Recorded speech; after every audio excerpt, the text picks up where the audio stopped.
All right, everybody, welcome to another episode of the Gestalt Education Show. So today we are in Overland Park, Kansas City, sitting down with the two of the owners of Fit Muscle and Joint. So Matt and Chad, thank you guys for sitting down with us. I mean, I was first introduced to you guys when I was in school and hosting courses. The first seminar I ever took actually was a DNSA with Brett and Elena at your. I remember that. Yeah. Was it at Overland? No, it was your. It's probably old Shawnee. Shawnee, yeah, exactly. Two locations going yes. on, or the two rooms going on. I remember it was in the middle of the winter and it was so freaking cold. Oh my gosh, it was insane. But anyway, so you guys have been a huge influence to Kansas City, to Cleveland. You've always been so dang amazing to the MPI club. And when I was the president, you'd always sponsored a seminar for someone. And education's always been a part of you guys' shtick and your careers. And so I just, first off, thank you guys for being a great influence on me as a student. But Matt was an intern of yours? I don't think you officially interned. You hung out at the office, I know. Well, I tried, but you had like 15 interns. Dude, I don't know if I can fit one more. Like, you honestly had like 5 interns at one point. And you're like, why don't you just come hang out for like a day or two? I was like, oh. And then I remember being like, come on back, dude, we gotta open a practice. So I remember I was sitting in the library, like we're crunching numbers and trying to figure out what the hell we're gonna do. And he's off there. I was like, I didn't have a preceptor.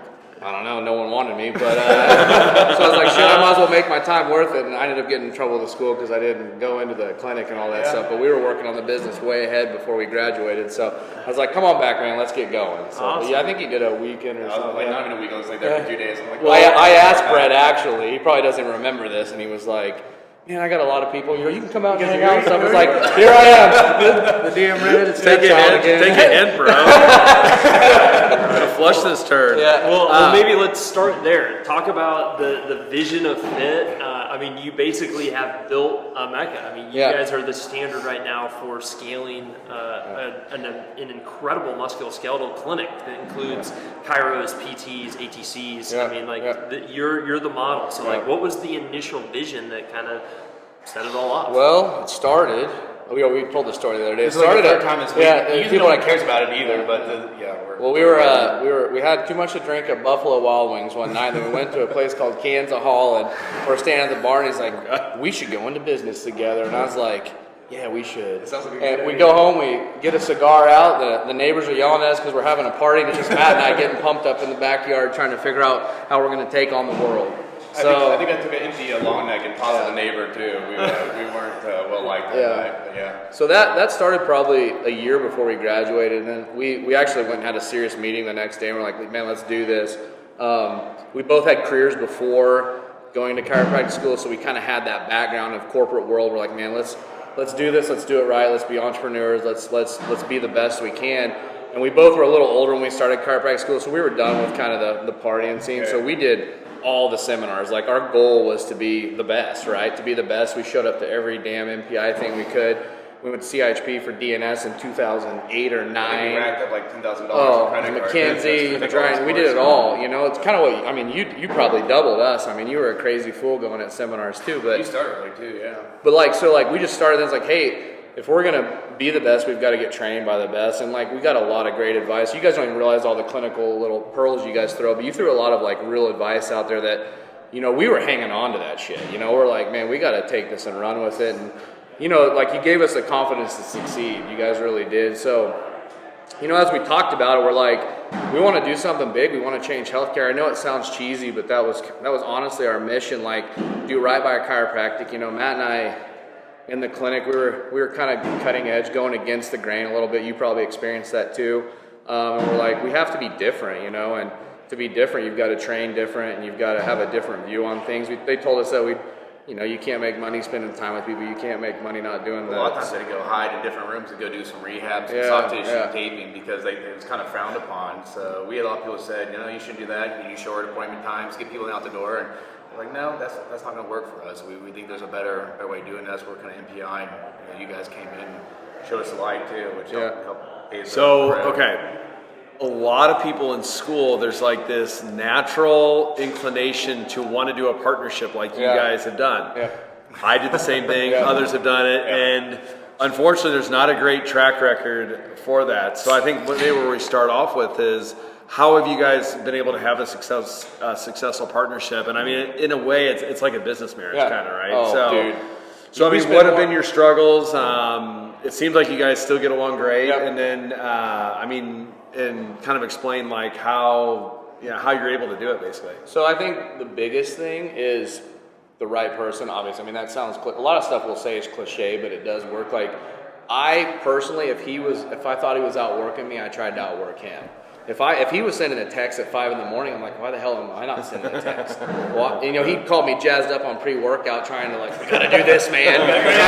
It's like, let me wake up first, dude. Yeah. So I mean, the reality is, we tried to outwork each other. Like we didn't want to be the lazy one, and it just kind of steamrolled. And I think the reality is, we did have the same vision. We want to change healthcare, which meant we wanted to create jobs for chiropractors, and then eventually physical therapy. We kind of added to that, and by creating jobs, we were giving back to the community. We wanted chiropractic. You guys said it. Like, you should make 6 figures in chiropractic. It takes a little longer than like probably you would like, but you should at least. And we wanted to create that. We wanted to be a company where you're like, you know what?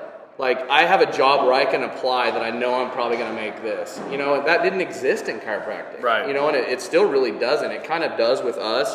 I mean, we've got some trends. We can show what people do for us. And if you follow this guy, this guy, this gal, then you're going to make that. So by setting that staple, that's kind of how our model was born, and that's how we really wanted to. Now, do you guys have different skill sets, would you say, or are you like a clone of each other? Yeah, we kind of fall into different roles. Like naturally, Chet's like really good at like kind of big picture stuff. I'm more good about logistics and operations, and just making sure the wheels are turning. So I only like really decided what we're gonna do. It's kind of like in a marriage.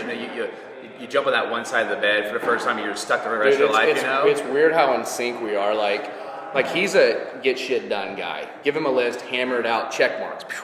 I'm kind of like, dude, I need 4 hours away from everybody, and I got to think about big picture. It takes me a little longer to get going, but we need to hire this person. We need to get this like thing. We need to do this imaging. And we kind of just divided naturally and like conquered, and but we hold each other accountable. Like, dude, you're gonna do this, you're gonna do that, and we have probably 1 or 2 fights a year, and it's healthy, you know what I mean? It's just like but we get it out there, man. You can't have resentment in a partnership. Right. The minute you have resentment, it's over. It's over. And things will bubble to the surface. We let it go, but we've literally fought, and 20 minutes later we're having lunch and a beer, and we're like, things are great. Well, the funniest though, we'll be in the back. The funniest, we'll be in the back screaming at each other, just like pissed off about something. It's usually something benign. It's not a big deal. And then you have to go to the front, like, hey, Jane, come on back. And you have to put on your face real quick. But we had a marketing event where he and I were just going at it. I don't know what we were arguing about. It was something silly again, too.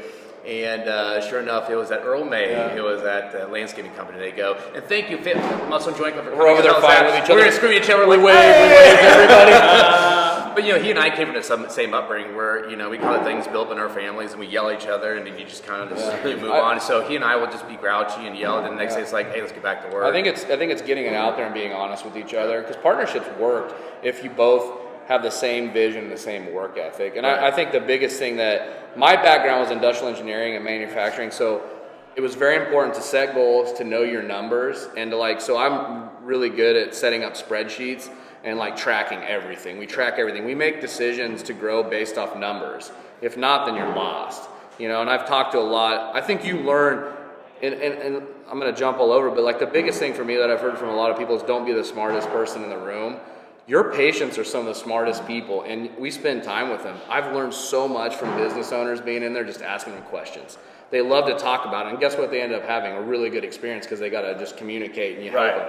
So we've learned so much through business just with our patients. Everybody, our architect's a patient here. The people that build these buildings are patients. Everyone, we're all kind of ingrained through our practice. So I think so my strength was kind of setting up the processes, setting up the spreadsheets, knowing the numbers, and then he was kind of the push it, get it done kind of guy. I would throw the wild vision, super optimistic, positive guy, and then if I was doing that, he was devil's advocate. Well, why?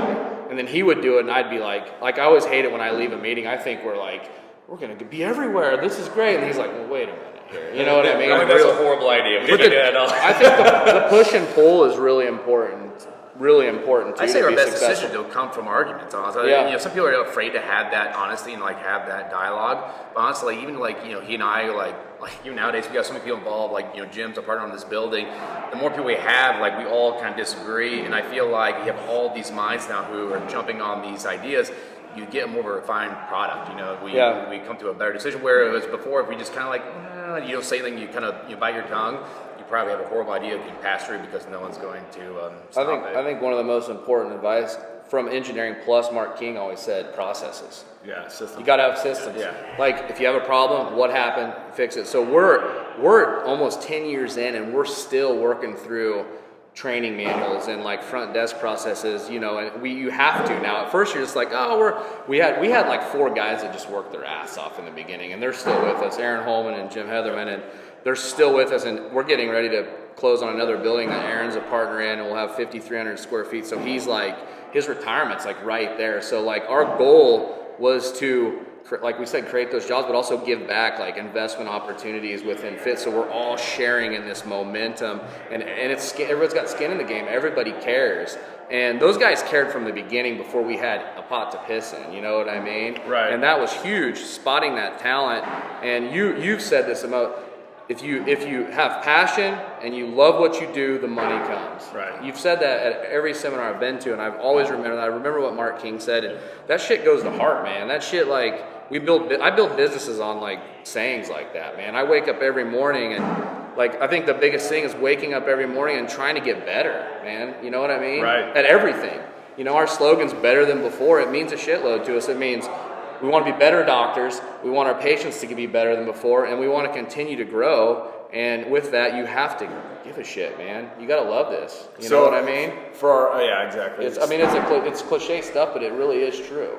So to our listeners, they have 8 offices. So to me, I don't know if anyone else has done that. I think that the reason I always respect you guys too is I feel like sometimes if people have multiple offices, like the quality goes down, and it's more about numbers and volume, and it's not about like what you guys are doing with quality of care. So I think, what's the end game? So what's do we know, or are we strokes, heart attacks, probably? No, it goes all over the board, really. I think Kansas City for sure. We want 12. And I like the idea of bigger clinics with more doctors. We love the camaraderie. We love the banter, energy and the culture. Oh, it's incredible. Yeah. Right. We love it when a patient comes in and starts giving us shit and like bantering. And like I walk in the room, I'm talking to Matt's patients, and we're making fun of each other, and he's screaming out there, and like that's what we want. It's fun, man. Yeah. And people laugh. Yeah, they come in to have a good time. Oh, it's well, even from the beginning, like we only had like 5 patients the entire week. We book them all within like the same hour. Yeah. So they're coming like, you guys are crushing. Oh, it. Yeah, we're doing it, man. Hey, when you're building a business, cluster book, Yeah. and if the patient hasn't showed up yet, find exercises to do. So if they see you working with somebody when they come in, that's a tip. That's a good tip. Oh man, how are things going? Now, does every office have its own culture and feel? Like I would say so, Yeah. but we want it to be. We just want people to be themselves and have fun. Like I think that's the biggest thing is.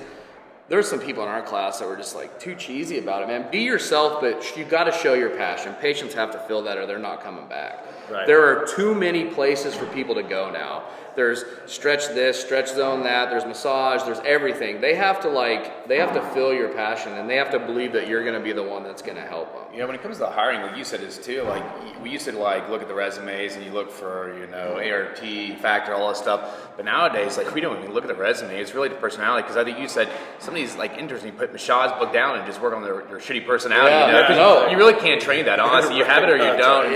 It is really incredible when you take the things that you guys have said and you just think about them, and it's like that is so true. And it's simple things. It's simple things to put into practice. Like no offense, like chiropractors by nature, they're entrepreneurs. They're a little selfish. Some of them are good in the team environment, but a lot of them want to go just do their own thing, which is fine. But you have to find the people that want to do their own thing but be on a team. And the beautiful thing about what we're doing is like you kind of have your own autonomy, your own clinic, your own team. So you get that too, but the company now is at a size where we're covering a lot of the overhead, and a lot of that pressure of running a business is gone. You show up, everything's paid for, you have your room. We want you to be really good at patient care, and then there's people stepping into roles of management to run clinics, which that's another thing is we're getting to the point where our clinic directors are going to profit share. So like clinic directors that step up and want to build their clinic, they really don't have a ceiling on their finances, like on what they can make. And there may be a point in time where like you guys obviously love like teaching and you're both incredible at it. And like I'm almost jealous. A lot of the videos you put out are good. What Mergio repping this? I mean honestly it's but like we're inspirations to each other, I think, to keep pushing this forward. And like so we're trying to find ways to keep our team intact, and you have to give back. I mean, we give away more than the company takes in. We do a 401k. We're trying to, like I said earlier, we're trying to build that company. We want it to be a company where we all share in the growth and the profits. And for a while, you don't make money doing that. And that's one thing I would tell people. Like when you open up a satellite, just break even for a while. Get the momentum in the community. Yeah. The longer you are open, you have to be open, and people have to know about you. So you have to plan to break even for a while, but you want the doctors that are taking over that clinic to succeed and make money. So we were okay with us making nothing as long as they were making money. Yeah, to build because on we that, knew. Yeah, I totally agree. Like a lot of the doctors, I think they're trying to make that 6-figure, the first or second year. But Chad and I, we didn't pay ourselves anything for almost 2.5 years. We paid off our loans immediately. And then instead of trying to take bigger pay, we're like, well, we met Jim, and Jim wanted to do his own clinic too. Like, let's invest in Jim, and then we invested in Aaron, and then we invested in the next guy. So like he and I never really took like big cuts. And even now to this day, we probably should take more, but we're still just putting a whole lot back. So I think some people like slow down their growth because they want to have a bigger salary.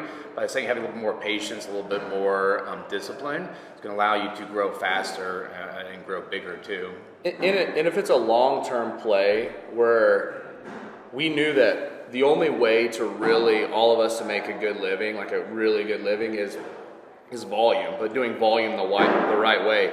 More doctors, same quality treatment, not squeezing the time down any, and then we all, as we grow, start sharing in covering the overhead. So now the expenses of the company is less because you have the volume, so then the profits, the profit margin goes up, so then you can start sharing in that. So every time we've reached a point, we've tried to add something back, and one of our perks is frankly paying for the seminars for you guys to come teach. So we get great education.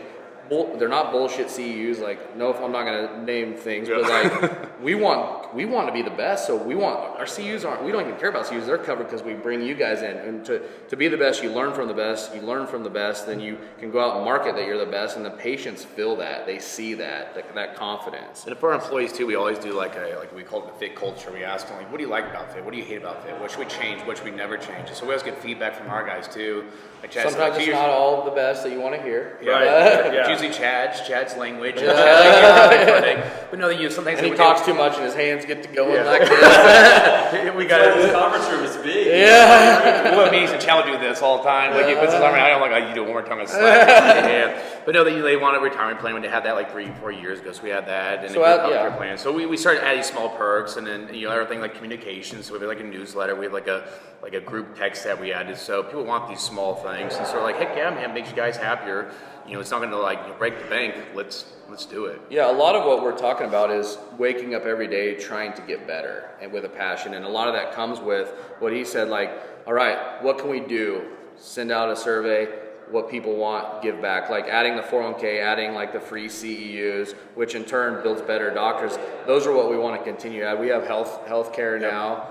We don't contribute because it's really hard for a small company to contribute. I mean, you guys are probably, but the fact that we have a group plan, and it's a really good plan, and our doctors only have to pay about $250 a month for a really good insurance plan.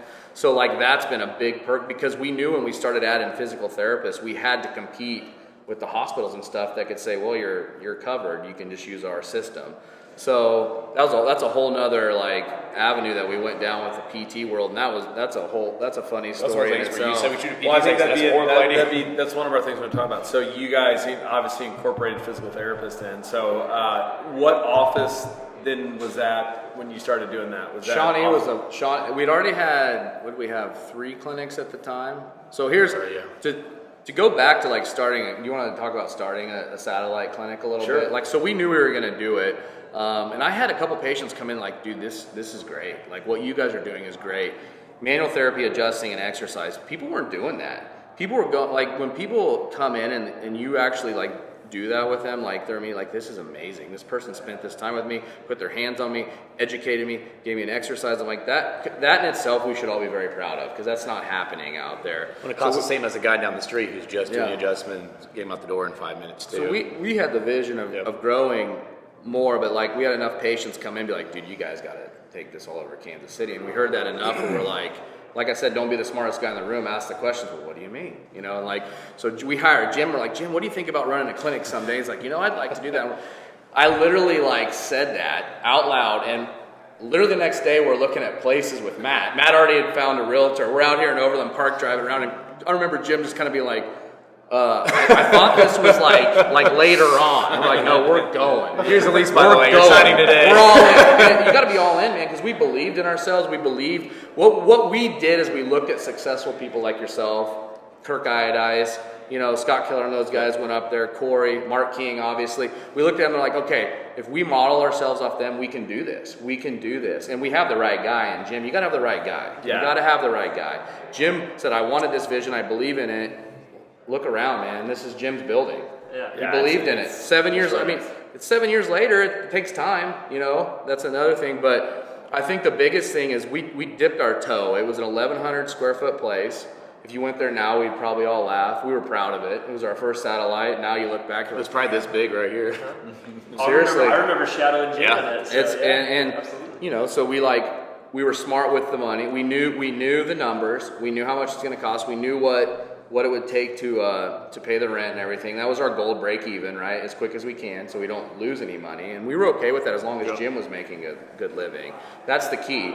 It's time, right? So, due to the fact it was small, we did it nice though. I mean, we got nice. I think there's this balance between the Taj Mahal and listening to some of the people I talked to at Cleveland, like, oh, go to Craigslist and buy some chairs. I mean, there's a difference there, right? You don't want that, but you don't want the Taj Mahal. I think you got to get nice stuff, but affordable stuff. You want people to know that you cared about the space that you build, and it doesn't have to be that expensive. Well, I think you guys have done a really good job of like branding yourself, no matter what office you're in. And I can tell, because I'm a detail person myself, like you can tell like you guys have put a lot of effort in like making the theme. I'm assuming the goal is whatever 8 office you're in, that you walk in and it feels the same. It feels the same. I was It's like, the same color scheme. And the E-Myth, I think the book that says like, you know, no matter if you do like 1 location or 20 locations, you always need to like, you know, plan on branding it out like you're going to have 20. So we kind of start from the get-go. Like, I mean, how many times did you and I go back and forth on that design? I mean, we've been our board graphic designer for like 3 weeks. Like, go back to this. Let's do this. It goes back to caring. Yeah. Fight over the details, because then you know. If you care that much about a brochure and where the logo is, then you're going to care about the patient. You're going to care about being the best doctor you can be, and that all just starts to like really, it's momentous at that point in time. So, you know, it really does go back to waking up and trying to be better. And like, you know, you and I had this talk, and this is very important to me. Like, just because I watched my mom run a restaurant, my dad works from a small town. There wasn't such thing as 40-hour work weeks. It didn't exist. I don't even know what the hell that means.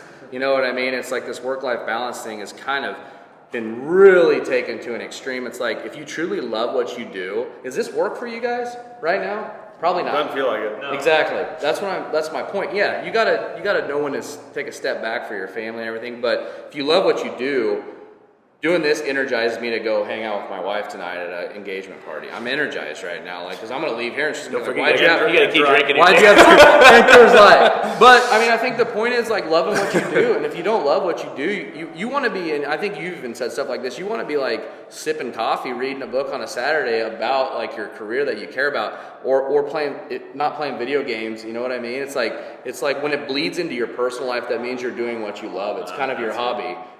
This is my hobby too, you know what I mean? And I know for a fact that it's your love and hobby, because, I mean, how often you traveled all over the damn world teaching and running an office. I mean, you're probably the master at work, or that continuum of like, you've probably gotten in a little bit of trouble. Let's not go there. You know what I'm saying?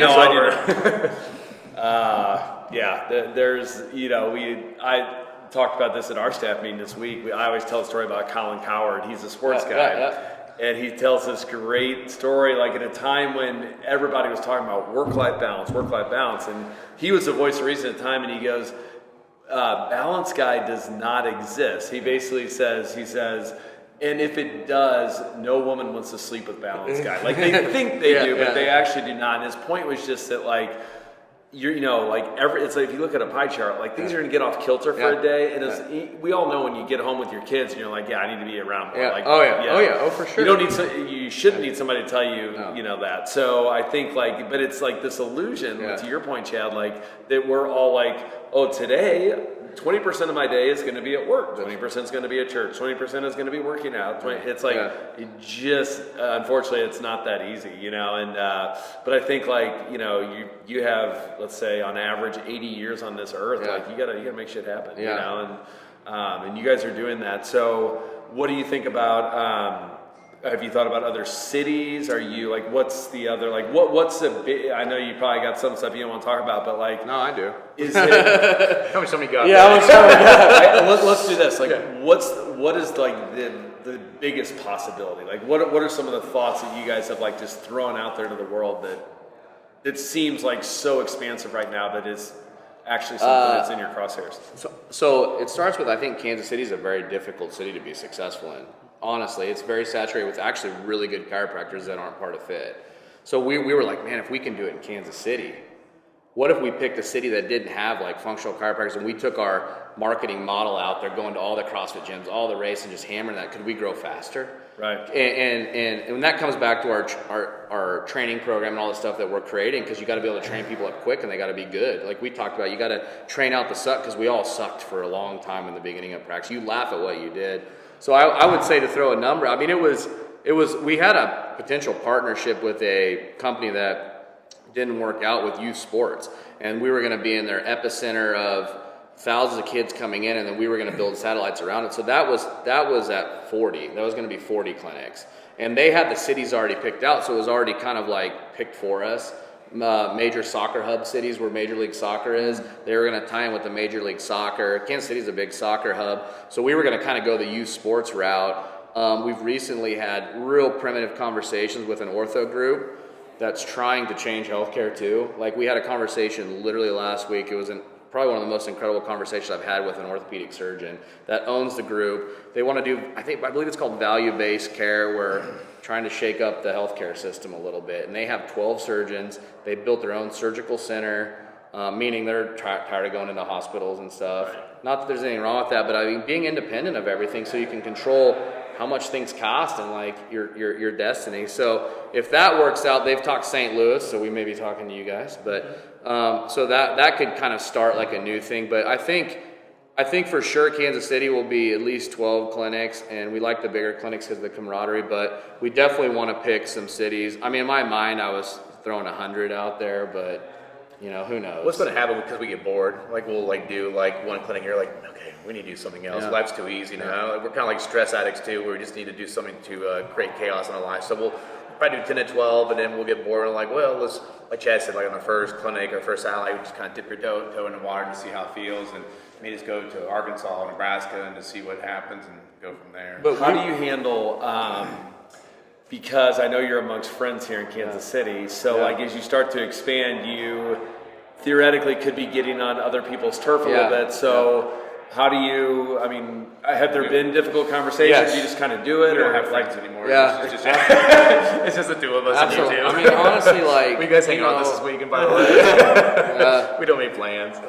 Yeah, I mean, there was some stuff early on for sure. Like we stayed away. We picked Shawnee because no one was out there in Shawnee that was functional. We loved the area, but we stayed away from like the Northland because we have friends up there, and there's some other people around here now that we stayed away from. But then once we decided this model, and I hate to say this, it goes back to like I treat like my career like a sport, and every day is a win and a loss. I hate to say it, and people keep score in business, right?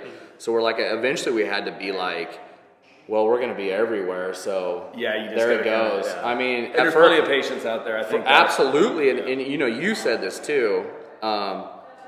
Good chiropractors doing good things help other chiropractors that are doing good. It really does. It really does. It builds the brand. Like chiropractic is getting more and more positive. Like even like this orthopedic surgeon we talked to, he's like, could you imagine a chiropractic orthopedic group getting together to shake up the world? I'm like, absolutely, let's do it. I mean, that was his mentality, right? Because they believe in that. Because we're doing right. When they come in, they don't even know it's kind of cool when they come in for you and your skills, not for what your degree is. And I think that's happening because of a lot of the pioneers ahead of us, you know, and you guys started that, you know, you guys all started that, and we just copied you guys. So I mean, really, Taylor alluded to this, and I really want to know this because when I had a satellite office, and I really struggled with what I would call scalability, because I'm a perfectionist. Yeah, I think we're all perfectionists, honestly. So as you start to grow, the fear is that you start to lose a little bit of the quality control. So, you know, talking to you today, Chad, you said like you basically put these systems in place. I mean, they go through a pretty rigorous training program, right? Yep. So for example, the physical therapist, I'll tell you a story. We have a physical therapist we hired. He did his first rotation, I believe year 2, never even seen a patient, didn't even have any clinical knowledge, showed up for his first rotation. The company here in Kansas City handed him an iPad and he started seeing like 60 patients a week. Had no idea what he was doing. And I'm like, how are people still going in that clinic? For one, the guy's like, I faked it till I mean, he's a great hire because he faked it and he worked his way through it. He's one of our favorites. Killer personality. But yeah, exactly. So from that, I was like, we can't do that. So people really don't even see a patient now for a month or two. They're just shadowing. We have a formal training program. We've basically taken DNS, ART, you know, factor, taping, and we've kind of go through, we do 4 hours a week, 2-hour training sessions. They all show up. Michael and Jim are the trainers. They get a little extra bump and pay for that because we're committed. We're like, someday we're going to need to train a lot at once. How do we do that? And it goes back to processes and systems. So they show up, they train, and then they go shadow. And then they try, the doctors that are practicing, try to like integrate what they've trained with that therapist. Like, hey, this is a shoulder case kind of, and we'll let them kind of take it and like work with them and watch them and train them. So what they just learned, we hope they go and use in the room like immediately after that. And we just keep doing that. And the manuals we've created, we've kind of branded our own. It's just basically taking all the best services that are out there, right? Don't reinvent the wheel. So we've taken everything that you guys have taught us and it's like packaged up now. Our next, and like I said, we're continuously improving. Our next set of training is going to be actually conditions like plantar fasciitis. And we're just going to go through like, okay, what tissue, what's the clinical pearls, what would you see with like gait and things like that? How would we tape this? What would we adjust and mobilize? What would you dry needle? And go through and actually do a treatment and have this manual to where the idea came from, I think I saw the manual of Mark King's a long time ago. That sounds like a Kinger thing. Cutting edge something, and I was like, that's a great idea. So I mean, like a lot of what we're doing is just, you know, taking things from other businesses and just putting them into place. So once we add that, we're just going to keep improving on it. But the goal is, if you do scale it fast, everything's in this manual. Like, this is how we execute it. And we're not there yet, but we're trying to get there. I think Eric Cressy too, has his mentorship program. Right. He has his interns actually, like, he'll like mail his whole booklet of exercise. So he's like, make sure you know this because day one we're going to test you on it. So yeah, he's always repeated that. Yeah. And I guess really stuck with you just have this whole manual, like everything you do in the office, basically like every kind of case you can see. And so they have to know it before they even step foot in your office day one. And that at that point, it's just kind of refining the craft. Is Kansas City at a point now, would you say F.I.T is kind of like the Heinz of ketchup, to where people would not get married to, you know, Chad or Matt, and they're like looking for a F.I.T office? 100%. Okay, so you've met your goal then, right? I mean, 100%. They don't even know who we are, and that's a great thing. Right. The cool thing is every doctor has their identity. Like, we look at it as like F.I.T is giving you the avenue to build your own personal brand. The most rewarding thing as a doctor is, and I tell this to PTs because this doesn't exist in the PT world, when a patient calls in and asks for you. Nope, I want to see Maggie, or I want to see Joe. That's the greatest reward in the history of what we do. When patients are crying in your office because you like changed their life, that is what's really cool. So yeah, we're the only way, and this goes back to the satellite, the only way to make a satellite work is you can't be there. If you're at the other satellite, why aren't you busy at your clinic? You know, everyone's like, do you go to the other satellites? And we're like, yeah, we go check in and we like have Zoom calls and, you know, meetings, but no, we're busy. We're treating in our clinic that we started. So a lot of trust there. The training helps, and finding the passionate people. But I'm a perfectionist. You have to just let go.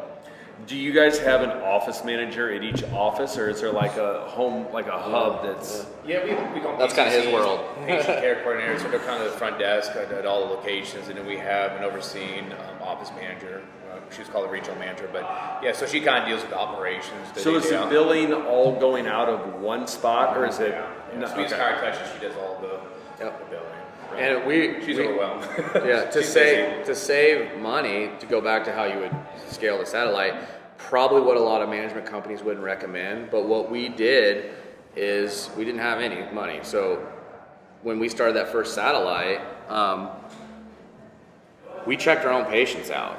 You know, you couldn't afford to pay someone up front, and we did all the billing ourselves. But it worked out because we broke even. Like we were making a profit after month 3 because we had no overhead. No overhead. Rent, so that's keeping the lights on. That was it. That's probably like one of our things that we would tell everyone is know your numbers, make it nice, but just don't go for the big home run right away. Like know that like it's a 3 to 5 year plan. A lot of people in the office and they have like 4 gals behind the desk. Like it's just bloated because people say, "Oh, we're so busy up here." It's like, "Oh, are you really?" Let's look at like what you do. Meanwhile, to the gals on their cell phone on Facebook, like, "Oh, we could probably." The engineer comes back. It's like the time studies, the processes. Like, well, why are you doing it like this? Shouldn't we be doing this? I just saved you 30 minutes today. So now we're not as busy as we thought. But I think keeping overhead down by doing that. Now it does affect patient experience, but I feel like with good quality care and you walk up and you're like, yeah, hey, how's it going? And you really like set the tone in the treatment room, it can overcome maybe not having the patient care coordinator up front saying hi. Now we would never open an office up without that because we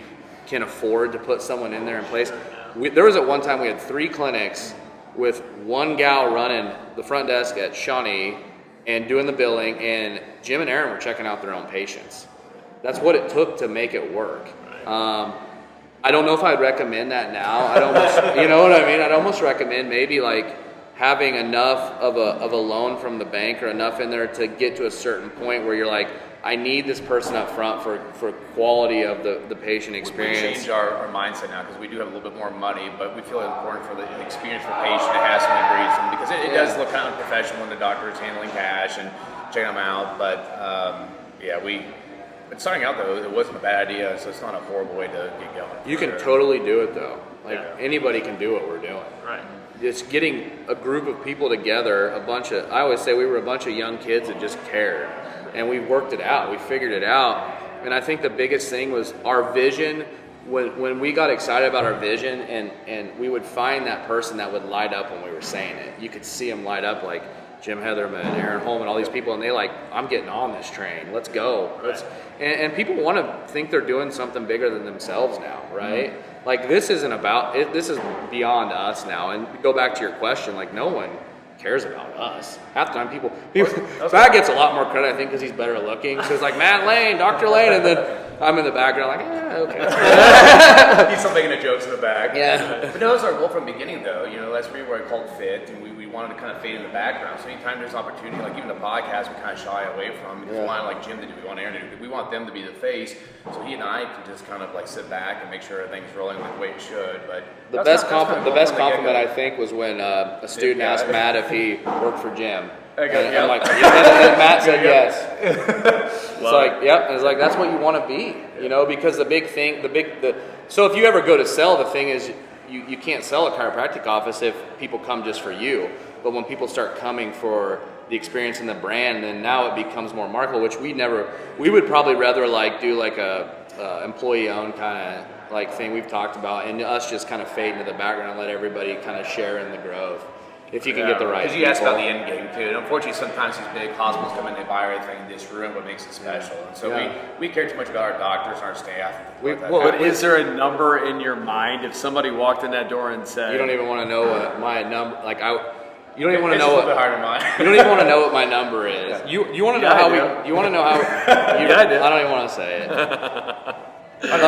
So let me tell you a story. This is a good story about growth. There's a company in Kansas City, a physical therapy company that had 11 clinics, and they sold in 2014, 13.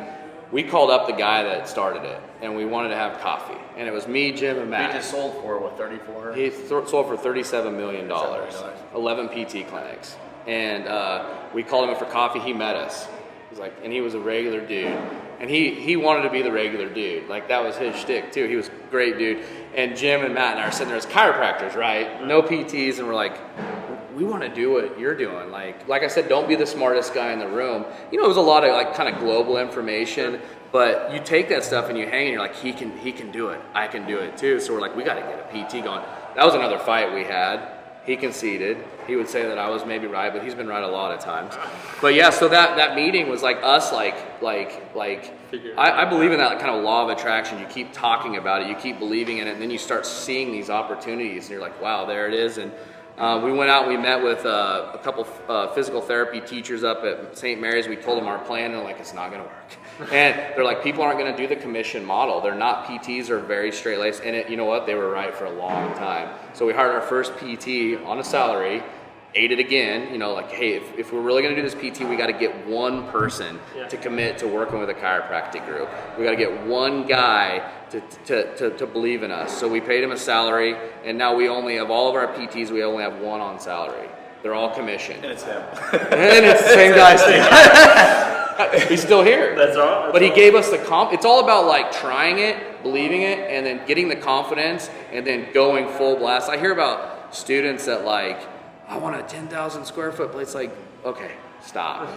And then another problem, I always go back to like, don't be the smartest person in the room and listen when you ask the question. Like when we asked the owner of that PT clinic the questions, we were like hanging on to every word, like soaking it in, and like you try to find inspiration in what they're telling you. And I think the biggest thing is like, I mean, like you guys, like if I like honest to God, you're probably one of the best chiropractors in the world, bar none. Everybody knows that, man. And I'm almost disappointed that some people don't get to see you teach. So it's like looking at you is like, gosh, I want to be like that. Like the inspiration that like everybody should have, and believe that you should actually believe that you can be better. You know what I mean? Like I looked at some clinics like they're awesome, but we got to be better, and that mentality drove us. You know what I mean? So thank you. I mean, thank you guys for all that. I mean, like you said, like, you know, you looked at us, and we all should grow from each other. And, you know, literally we are changing healthcare. The group that's out there that they're getting bigger. People, it's awesome. Yeah. I love what you guys are doing. Absolutely. Well, I think we're kind of at our time limit where we want to be. We'll put it that way. So we got a lot of good information here. But Chad's I think got our hours. Chad doesn't want to go to his party, so he's looking for any excuse to stay. But I think if I could just sum it up, maybe it's just that I think the quality that you guys exhibit that has made you so successful is that you're doers. It's something that like Brett and I say, like it's very easy to have big plans and to have these big aspirations and stuff, but what people lack is the fortitude and the mental ability to actually just do it. Implement.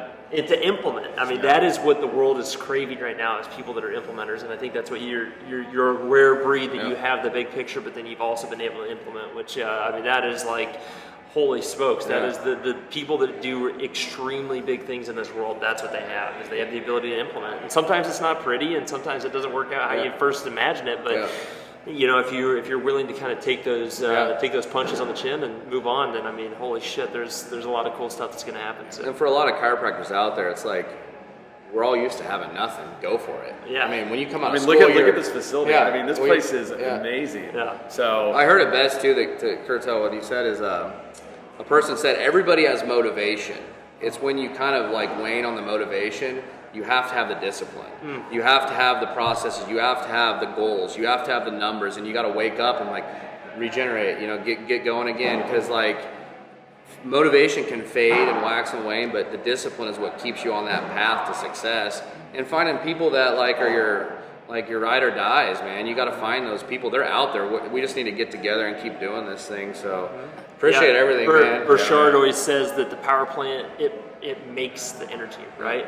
So no different, right? If you create the energy and you create the space to make these things possible, then good stuff's gonna happen. So we're honored for you guys to actually have us do this. We're like humbled. We're like, because like, I mean, you know what I mean? This is great. I'm repping. I mean, I think what we're doing is awesome. I still kind of feel like we're the same guys in 2012. Just a bunch of kids, man. Keep the ball going. That's a good thing. On our podcast, we have the best people in the world. We feel like you guys are like this model, you're the way you've scaled this. No one's done it like you guys have. And no one like has kept like the ethical side of it and all of it. So I mean, you guys have a lot to be proud of. We'll attach it the pictures of all your clinics, and especially I mean this one is just throughout the weekend I've been taking video. We do a travel series, so we're in Kansas City. Brett and Rich Holm are teaching a DNS gate course here, but I do a little travel series, and so we'll have a cool video tour of the office and stuff. And so if you're ever in Kansas City, you got to come check out their offices. This place is amazing. Yeah, hang out. 100%. Appreciate it, guys. Appreciate it. Awesome. So all right, guys. Well, there's your little inspiration for today. If you have big dreams and big aspirations, and you want multiple offices, just do it. Just go out and do it. Go get it yourself, and people are going to support you more than you think. So there's a lot of cool ass people that are cheering for you that you maybe don't realize. So anyway, awesome guys. Signing off. Let's go have a truly.